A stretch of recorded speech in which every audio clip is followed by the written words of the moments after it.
Hello folks, welcome to part 2 of this Palestine Solidarity Special here on the Vandal Factory podcast. If for some reason you haven't listened to part 1, we'd recommend you go and check that out. So at the end of part 1, we had just heard some magnificent people on the streets of Leeds who had gone to a protest, and they were telling us exactly why they were there. But going to a protest isn't the only action you can take, is it, Henry? No, there are many forms of standing in solidarity with Palestine, and here are just a few of them. So for those of you that want to get your hands dirty and are feeling super brave, there is always direct action. All hail the people who've been getting involved with Palestinian Action and Sisters Uncut, who've been putting their bodies on the line to block Elbit Systems, the arms traders, and stopping that conveyor belt of weapons that are going to bomb civilians in Gaza. Listen, if blocking a road isn't exactly your cup of tea, you can still write to your MP.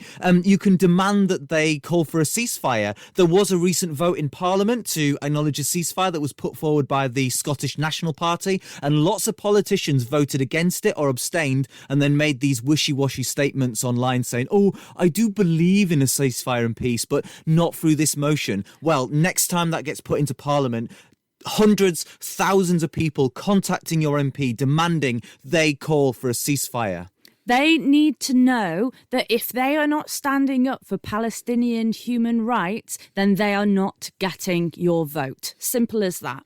Look up the BDS movement, which is Boycott, Divestment and Sanctions. They are a Palestinian-led movement calling out Israeli and international companies engaged in violations of Palestinian human rights. Are you in a union? I sure am. Well, if not, why not? You can call on your union to propose a motion to support a ceasefire or to defend Palestinian rights. You can also organise through other groups. So you can go and find out what is your local Palestinian solidarity group, or just get together with a group of friends and family and organise your own march, a vigil, fairs, fundraisers, gigs, film screenings. Organisations you can donate to include Medical Aid for Palestinians or Doctors Without Borders.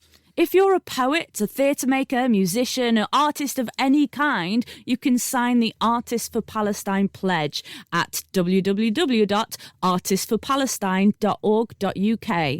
So a lot of art galleries, museums, cultural centres will talk a lot about human rights or supporting people's voices or underrepresented minorities.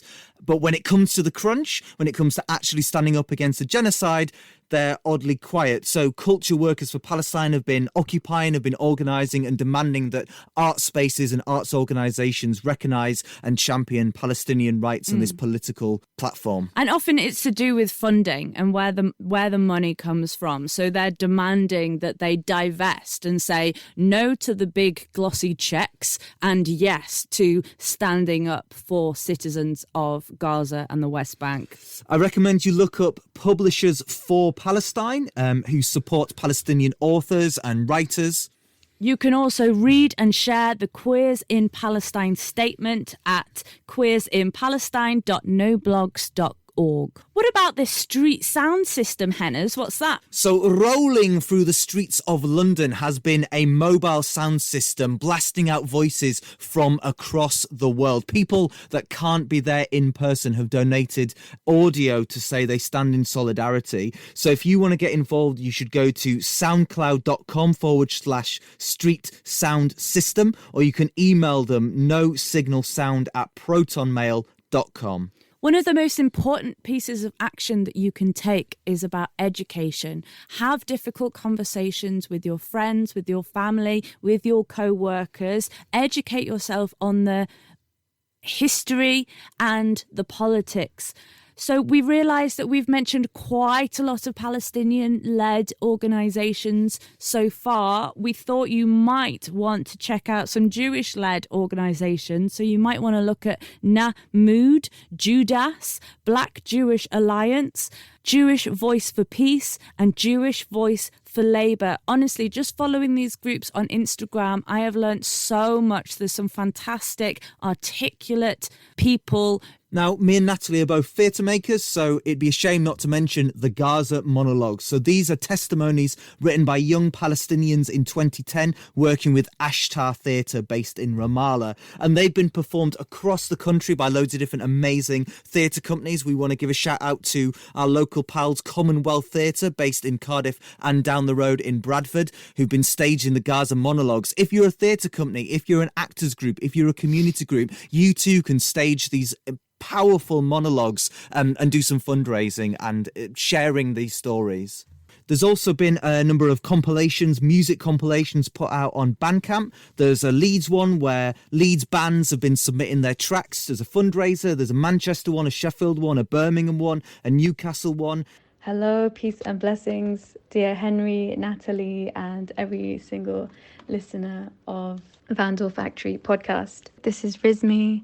I'm part of the Brum for Pal fundraiser compilation, where we're using art and music as a way of organizing and mobilizing and fundraising in our places to make noise about the genocide happening in Gaza and to really help ignite and spark this collective movement and collective consciousness of how colonization is impacting people and land here and all over the world. Art is a portal at its best and at its finest. Sound can completely transform our reality when used in an intentional way. And we're absolutely elated to have done this call out and, not known who's going to respond, and have received 21 amazing, humane, humanizing sounds from poetry, spoken word, a cappella, through to really super interesting hybrids of music and poetry, to industrial techno, to jungleist vibes, to folk guitar. We've had all kinds of people respond to this call out, and we're fundraising for PAL Action and for Restless Beings. So we're supporting direct action here in the UK and aid work in Gaza. Please support at Brum 4 Pal. So at Brum 4 Pal on Instagram. You can find the compilation on Bandcamp with the same name, and it's called From Birmingham to Palestine. It was such a stepping into the unknown because we just did the call out and had no idea who would respond, and we'd never done anything like this before. We were inspired by our friends from Manchester to Palestine compilation, and they are at MCR4PAL. They launched the first compilation like this, and other cities like us from Birmingham, Sheffield for PAL, Chef for PAL, Leeds for PAL. This is an amazing coming together, not only for the fundraising, but also for all of us learning to use our voice. Yeah, please keep the art and activism alive. We really need it in this time. It's a really dark time, and our art, our voices, and each other can be the light that carry us through. So peace and love to you all, and thank you for supporting Brum for Pal. Our compilation is called From Birmingham to Palestine. Much love. The final piece of action we want you to take is to support Palestinian artists. Yes! Enough talking about the action we can take. If we're going to champion Palestinian voices, I think it's about time we heard from some. So we reached out to artists across the globe, and some of them were very kind enough to send us some audio. First off, you're going to hear from Areej Kaoud, who is a Palestinian visual artist, talking about her work. Her work has been featured in London, Dubai, South Korea, New York, and you can see her work on her website and her Instagram. You can listen to Aya Ghanameh, a Palestinian illustrator, writer and author of the children's book These Olive Trees, which is an absolutely beautiful book, and you need to Google it right now and check it out. Then we're going to hear from poet and performer Farah Chamma. Farah kindly sent us clips of her performing in the streets at protests and mixed with electronic music, which is her as part of the music duo Chameleon. And finally, we are going to hear from Saied Silbak, who is a musician. He's going to introduce his own work, but his track is called Gaza. Let's hear them. Hello, My name is Areej Kaoud. I'm a Palestinian artist and writer. My art practice is generally concerned with the diaspora psychology, disastrous scenarios, and emergency provisions, which means anything that presents itself as safety. And I delve into these concepts, but the medium is very likely to change with every project, just because I like that the medium is dictated by the work. So with every new project or new research that I'm working on, I like that the medium kind of comes out of that. The medium changes in a way that sometimes I have to learn something more about filmmaking or a certain fabrication of a material, being able to work with other artists, collaborate, enjoy the interdisciplinary aspect of certain work. The way that some works are being produced, I'm a lot more involved with the community, specifically the diaspora community. In my last couple of projects, they are around a specific space, which is the diaspora food shop. So it's around food. And because the more that I speak to people in the diaspora community, it started off from London and then continued to other cities. I realized that space, the diaspora food shop, where I would go to shop for something that is more specific, like to my culture, and they exist in a lot of cities because there are many people in diaspora, like it's a huge number around the world. But that space in itself to me is playful, so I started trying to figure out why is it playful to me, and other than that sense of familiarity around certain products, that let's say I find something that my mom used to buy, or looking for something to complete a certain meal, there's a sense of safety in that space. So I find myself like helping others, arranging things. And the more I interviewed people in the diaspora community and across cities, and I asked them like, what connects you to home? Like what heals it? Because to me, it's a sense of suffering, like being severed from home, especially as a Palestinian, like unable to enter Palestine. There's this continuous suffering where you want to heal it, and I started researching like what do people do? And most of the interviews, people talk about, talking to family on the phone, or music, or holding cultural aspects, like preserving them, practicing them every day, be it with clothing or otherwise. But like a massive percentage, let's say 70%, like they say food is what connects them to home.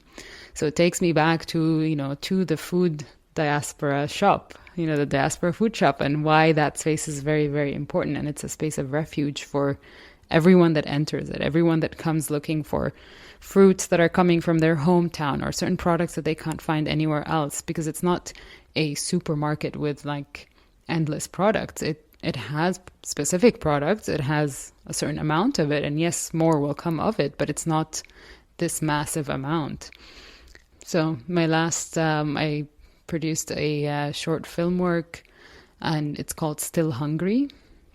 And in Arabic, it's titled Biddish Ashba, which means I don't want to be full, or unable to be full, because it's just a continuous search for home. So Still Hungry, it documents these aspects of these spaces. That is, why is it comforting? Why is it familiar? There are some domestic qualities to these shops where the people who are setting them up, or the owners, they have implemented aspects that relate to home, be it the shelving or the way that they arrange certain things, or what products they bring in. And another photography project came out of it. If you want to look at more of my projects, you can go to areejkaoud.com. I'm also on Instagram, if that makes sense. I mean, that's where I interact with a lot of people as well. But yeah, that's about it. My name is Aya Ghanameh, and I am an author, illustrator, and designer. I wrote and illustrated my first picture book, These Olive Trees, when I was a student at the Rhode Island School of Design, and it was just published this last August by Penguin Random House. So my debut book, These Olive Trees, follows the story of a Palestinian family and their ties to the land, and how a young girl finds a way to care for her home, even as she says goodbye. It's based on the story of my own grandmother, Uraib, who the protagonist is named after, and her family who had to leave their home in Nablus in 1967 after already having been displaced from Haifa in 1948. I wrote and illustrated the first draft of these olive trees when I was in college, and I was taking a lot of literature classes, even though my major was illustration. I was making a lot of comics in different formats at that time, and eventually wound up taking a class that focused on children's books writing and illustration. It was like a joint illustration and writing class that focused on children's books writing. And my final project for that class was to write and sketch out an entire original children's book dummy. And after I shared photos of it on Instagram, many people in the publishing industry reached out and expressed interest. It eventually fell into the hands of my editor, Maggie Rosenthal, who is a Jewish American woman at Viking at Penguin Random House. These olive trees tells my grandmother's story, but I want people to understand that it's not just her story. Millions of people have this same experience of forced expulsion. I wanted to document her story and share it widely because I think a lot of what happens to us Palestinians is held onto and passed down orally. Everything I've ever learned from our elders and community has been orally relayed to us, and it's important that we use what platforms and resources we have to document our stories. And that's what this book was. It was an effort to put the story down and actually share it widely. Palestinian oral history has been a vital part of countering the occupation's narrative ever since 1948, and they've taken every and any measure to suppress our truth since the start. And this book came out of that legacy of Palestinian oral history, of indigenous oral practices. The story is that of a Palestinian in the narrative of the Palestinian themselves, establishing legitimacy for the stories of refugees that were expelled by being distributed and accepted into the mainstream. We're always told that we don't exist, never existed, our identity is fabricated, that we were never there, and that our genocide is fabricated.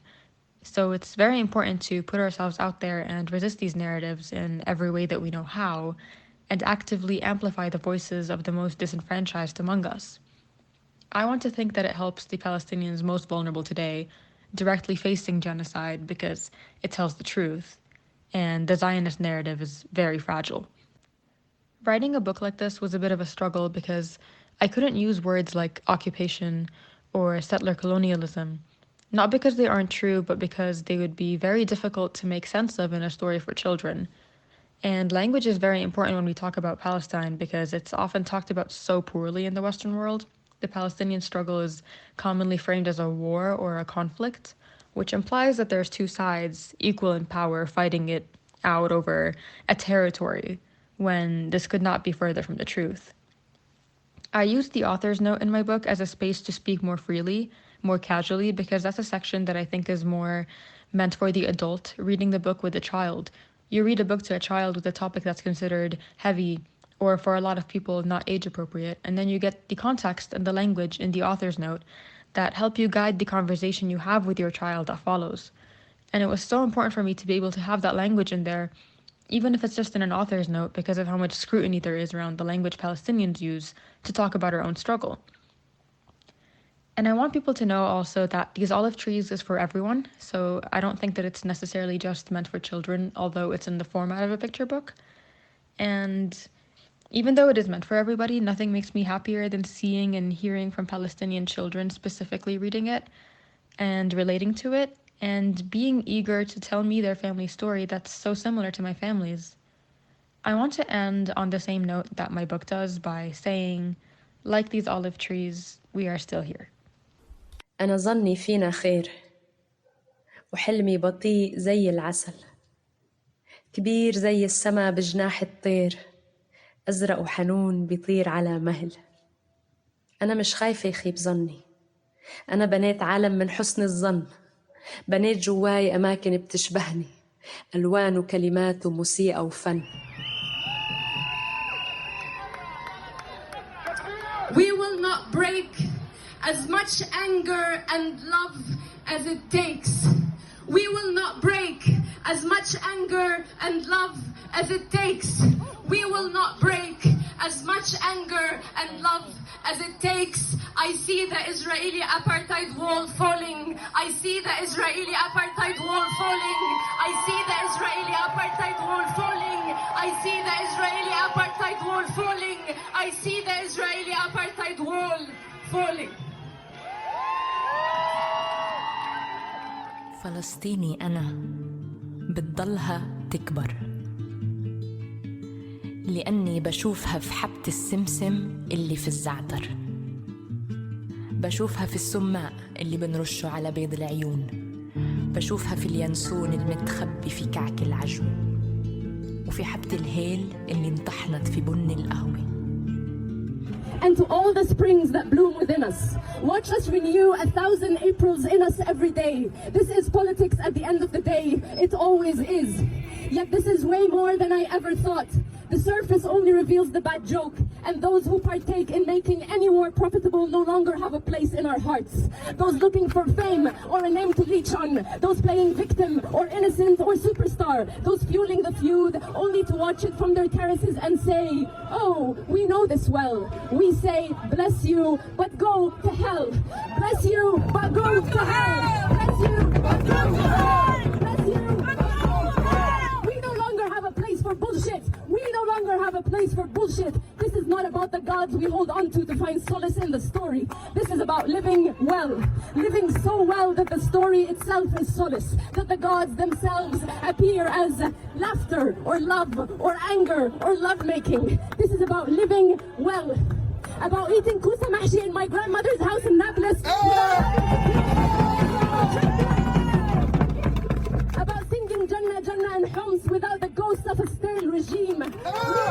We do not want to make money. We want to make life. We want to make life. We want to grow like grass out of the cement that they call business or culture or whatever the fuck they call it. We are exhausted yet never exhausted enough. هي الداخل والخارج وغزة والضفة، هي التقل والخفة، هي التفل والوج في فنجان القهوة، ولا أقولكم هي الركوة. We will join forces with the bees and the trees against the gold miners, and we will not break. We will not break. We will not break.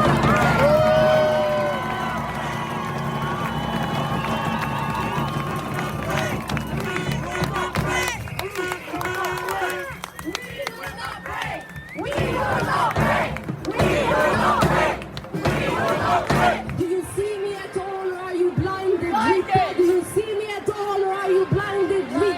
This wall you built also surrounds you. This wall you built also surrounds you. This wall you built also surrounds you. This wall you built also around you. This wall you built also surrounds you. This wall you built is also around you. This wall you built also surrounds you. This wall you built is also around you.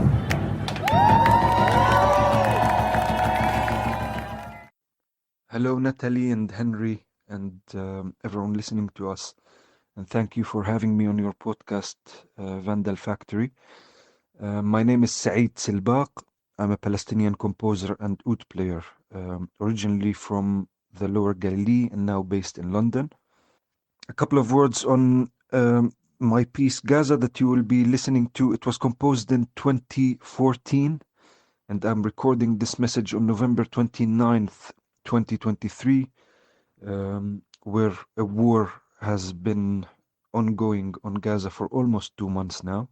On the piece itself, you can hear my voice and Rula Azar's voice, who is a Palestinian singer originally from Nazareth, as well as Akram Haddad, who played piano and arranged and produced the piece. The lyrics, unfortunately, are very relevant even to this war after almost 10 years that the original piece was written. The lyrics mean, burn, O candle, light up the darkness of the night with hope. You teach mankind the meaning of humanity, and all they do is ignore. So hopefully these words will resonate, and peace will prevail, and apartheid and the occupation of Palestine will end, and the Palestinian people will gain their freedom. Thank you very much.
That was 4 amazing artists that Take my breath away.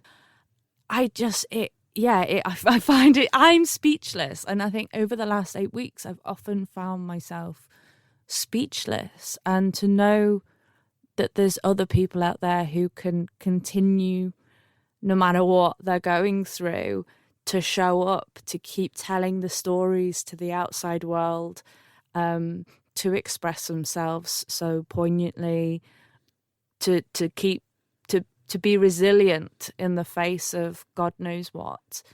I'm just in awe.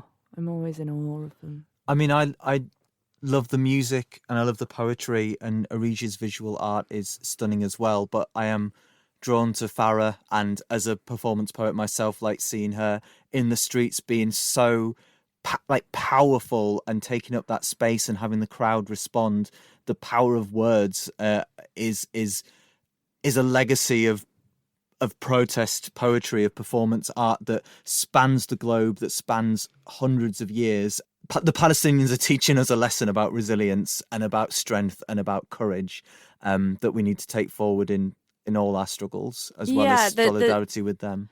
There's a regular quote that goes around the internet at the moment that's Palestinian is your compass of your conscience. So the crossover of patriarchy, of climate justice issues, of the arms trade, of racism, colonialism. So all these issues are interconnected, as always. And there's something about how when we engage with art and really listen to a powerful piece of poetry or music, how it shifts our being. And then we can have a different kind of conversation. As we've been sitting here recording this, our mood has changed depending on who we've just listened to. It alters. And I think that's, massively powerful. Massively powerful. So I'm reminded of a clip I saw of Emily Stevenson speaking at a London demonstration in solidarity with Palestine. And she says that solidarity is love made political. And I think all these ideas of intersectionality, of anti-racism, of anti-colonialism, all merge together and mix together in this one fight, this one movement. And you cannot have one without the other. Let's hear from Emily then. Shalom Aleichem, everyone! Woo, we got it! So I'm just going to start on a personal note today, because not only am I a British Jew, I'm also a British Bosnian, and today is Bosnian Statehood Day. And the Jewish bloc is here today, who I'm going to shout out, because there are, once again, hundreds of Jewish people who feel safe enough to stand in solidarity with Palestinians! And solidarity is love made political. You do not fight anti-Semitism through the suppression of Palestinian solidarity. We keep each other safe. And we are here today to make it clear that Jewish safety is inextricably linked to the safety of everyone who is minoritized and marginalized, including and especially Palestinians. Jewish liberation and Palestinian liberation have never been opposed to each other, and you cannot have one without the other. We stand shoulder to shoulder, hand in hand, to call for an end to the killing. We're going to hear 3 poems now. These are poems from people standing in solidarity with Palestine across the UK. The first poem is called Prayer, directed at X by Oka, who lives in London. The next poem is Do Birds Still Sing in Gaza by Hanan Issa, who is the national poet of Wales. National poet of Wales. And this poem is part of Literature Wales. And then finally, a poem called The World is Asking by Mohammad Saloo, who is part of the Batley Poets, unsurprisingly based in Batley. Hi, Vandal Factory. This is Prayer directed at X. My name is Khairani Barokka. After Serpent with Feet. Keep me tender in cupped hands. Let dust turn back to felt. Cuts beget blooming. Arias from nail-bitten mouths. You can't take me anywhere, Udalama. Let us stay here buttering dreams in a genocidal neighborhood. Keep me tender in there, keep me sleepy warm. Freshly bathed as algos close in for coin, raucous rock of death could be any year. Don't ever tell them where I am, where you cup me quiet and teething again. Rub cajeput oil on my miniature back, and when they ask what you have there, say you're praying. This is an official Literature Wales commission for the National Poet of Wales. Do the birds still sing in Gaza? People say write a poem about it, and I probably will, since leaving an empty space where a poem needs to exist is like locking the door on a hurricane. Spilling out this poem will elude me. Trimming it into a tidy hedge, I'll hear children stuck in full stops. Neat spaces between words over, they'll jump like endless rows of dead mothers, brothers. Probably somewhere in Gaza, a woman sucks in her tummy one last time, looking in a gold-edged mirror, willing to be body positive under siege. Another sits at a desk, hobbled by the terror of attacks or the blank page in front of her. Keyboard clacks, backspace, no more murder becomes never was. Pinching the parameters of Palestine on a map, she adjusts, dragging outwards, filling lungs across the land as people walk with ease between this ancestral olive grove, this settler complex. Welcome, they sang, to the boats towed into a Palestinian port long ago. The Germans destroyed our families and homes. Don't you destroy our hopes. Palestinian bakeries are targets. To kill the spirit, you cannot allow the scent of fresh baked bread, because loaves carry life, day to day life. And if you wish to end a people, you must crush all joy. Silence the laughter. I wonder, do the birds still sing in Gaza? I don't know if they can patchwork a nest above genocide, rolled out like a macabre carpet. Snakes and rats, listen, says the voice on the phone. We, your benevolent enemy, will destroy your hope and home in 5. So run. And I am running too. Past the empty nests, the blackened bakery, a metallic voice from the sky laughs, "Don't destroy our hope," as clouds empty poison, and I run across the map. See the writer, she runs with me. The woman, body positive, runs. She runs for fear, not fitness, and we run. We run back to the safety of an empty poem, looking for a space on the page. But the poem is dead. The woman, her body negative, dead. Words lost in the dirt, the writer is dead. Birds' hearts bursting in pain, dead. And I am dead, we zombie dead. Fingers stained red, scrolling sound bites and socials of the dead. But the dead are silent, as we are silent as the corpses we skip with a swipe of our witness finger. We are dead to the dying in Gaza. The world is asking, are mine the only eyes that see the lives of children and women and men, the young and the old, the able and the disabled? People, like me, like you, like them, like friends, like family, like neighbours, the world is asking why. Why are they not seen but as numbers? Why a stop is not being called for? Why do they think we don't see truth?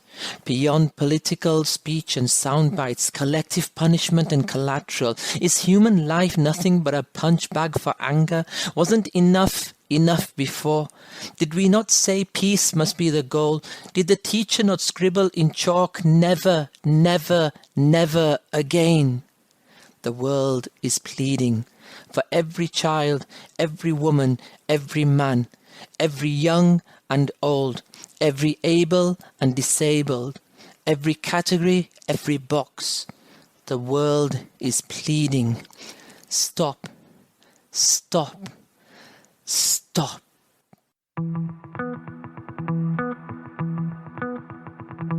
Hi everyone listening to Vandal Factory, it's Em from Rootweave here.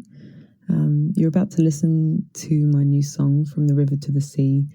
I wrote the lyrics around 11th of October this year. It was a few days after the Palestinian resistance breached the perimeter of the concentration camp in Gaza. And, you know, seeing how, yet again, the Western media is stirring up Islamophobia, you know, the rhetoric in the portrayal of Palestinian resistance, and especially in Israel's response, the scale of the violence. So this music was composed by my friend Behial in Ireland, and it was produced by my brother of Swift Sounds. There's some references to Jewish spirituality and culture as a way of saying, you know, this ethnic cleansing isn't about faith. It's not about doing holy work. It's a geopolitical agenda of warfare and extermination, all to make profit and maintain control over the Middle East. But so many people believe in that right to exterminate a whole group of people because of that cultural propaganda of Zionism. So this song is just kind of speaking to that place of grief, that place of generational trauma, and how it's been co-opted by Zionism. So this song is also a fundraiser for anyone who wants to donate. So far, the money has been used to buy eSIMs for people in Gaza to stay in contact, but obviously people's priorities are changing every day. New things are coming forward as different priorities, so it's likely to change. Thank you for supporting the podcast, and may we all struggle together today for a better world tomorrow.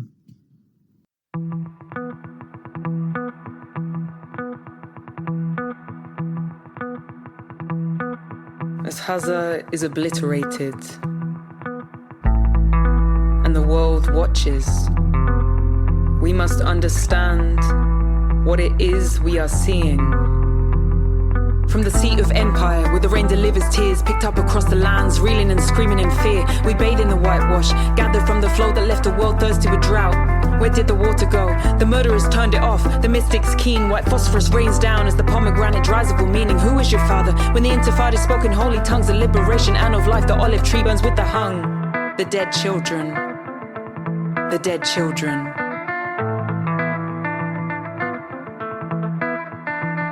Palestine, the dinner party talking, pointing fingers, the missiles breaking open bodies in cataclysmic anointing, the streets of blood, a daily wave for daily bread, militaristic conditioning, another mother's rolling head. Was that your mother? It was my mother too. Our hospital was sanctuary, the rabbis weep under the moon. Land acknowledgements and mockery, applauding native people donning niceties, the thin veneer of white supremacy exported. They don't want it, they need safety, they want freedom. They don't want it, they need safety, they want freedom. The UN resolution 3246 makes absolutely clear that the Palestinians have the right to armed resistance as an occupied people. Can you imagine being born into a prison? Can you imagine returning home to find your family missing? Imagine the bomb dropped on your house while you're still in it. Can you imagine being murdered for your last name and your brown skin? Can you imagine being born into a prison? Can you imagine absorbing lies, adopting it as your opinion? Being taught your life to uphold a vision, never question why the dog bites as it's only resistance. And so there are attacks, there's occasional missiles fired back. There's people on the other side of the wall being buried. And so they say it's tit for tat, but digging deeper and looking further back. Rebellious mourning hold the grief and insurgents intact. We must be witness, no fence on which we can be sat. As Palestine fights back. As Palestine fights back. The UK government and the US government seems to be okay. It seems to be tolerating rockets being fired on a nation as long as those people are Palestinians. The wretched of the earth, the global majority, decolonizers a buzzword or embodied philosophy. I'm as guilty as you as switching off. Heavy grief, information overwhelm, attention deficit is currency.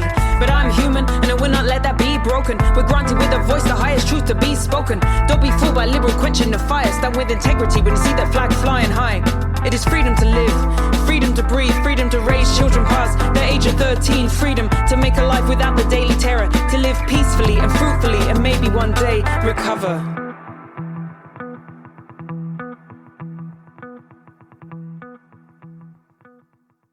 Thank you so much to M from Rootweave for sending in that intro to the song From the River to the Sea. That song has been playing on repeat here at Vandal Factory HQ, so it was a real honour to hear more insight into the track. We are nearing the end of our podcast, and I'd really like to thank you for giving us your time. I've been inspired by the protests at Leeds that have always ended on a minute's silence, where we remember everyone that's been killed in the recent months and years. And there's also been prayers, often Islamic prayers, but also Jewish, Christian. And even if you're not religious or spiritual, I think there's something incredibly powerful in standing in silence and deep contemplation with a group of people where you all are focusing on the same point and bringing whatever you think the divine is into our darkest moments. I think it's so incredibly important that we continue to picture and put that picture out into the world of the world we want to live in. Because if we can't picture it, we can't speak about it, then how on earth can we realize it and make it happen? So in these last few moments of the podcast, I invite you to find a quiet moment and contemplate, deeply imagine, pray, if you will, for the kind of world that we want to create. Join me in imagining a free Palestine. We must picture a world where people who are living in the West Bank, in Gaza, and Israel are truly and meaningfully free.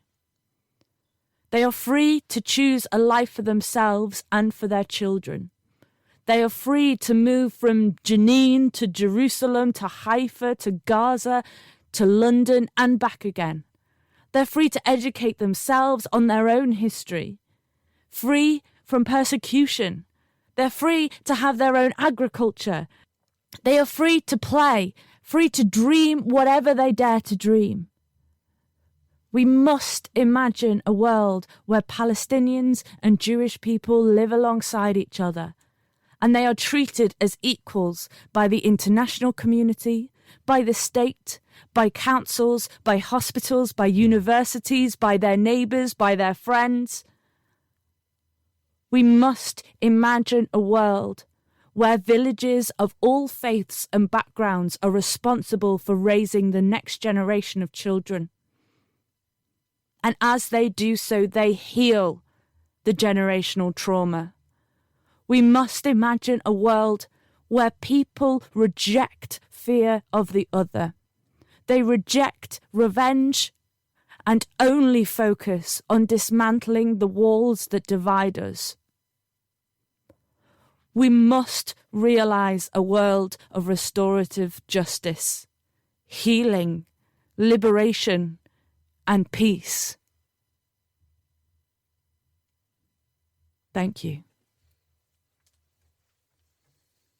We're going to play one last song for you here on the Palestine Solidarity Special. It's by an artist called Saied Silbak, who is a musician born in Jerusalem. The track is called From Gaza with Love, which is also the name of an EP he put out this year. So we want to send all our rage, our love, our solidarity to everyone struggling across the world in this fight for peace and justice.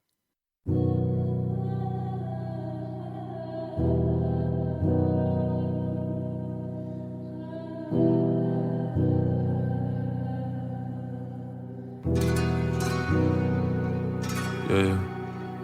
Wallah, it ain't girls like you out here in the West.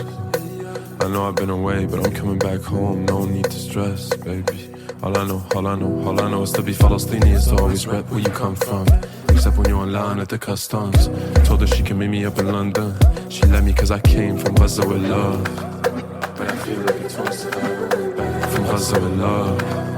If they had it their way, we would never go back. From غزة بالله baby فلسطين أحسن ساي وبنت بلادي عجباني فضلكم احكوا مش سامع continuez à parler on vous entend pas continuez à parler on vous entend pas continuez à parler on vous entend pas continuez à parler on vous entend pas continuez à parler on vous entend pas. Somebody tell Bella Hadid let's change out to Abdul Hamid. Now I mean to come off too strong بس الأصل فلاحي I'm planting the seeds. Yeah I could get you what you need but I hate it when the texts go green. Do you miss me or did you leave baby? Came from Gaza with love but I feel like it's forced if I ever went back. From Gaza with love if they had it their way we would never go back. From Gaza with love baby فلسطين أحسن ساي وبنت بلادي عجباني فضلكم احكوا مش سامع continuez à parler on vous entend pas continuez à parler on vous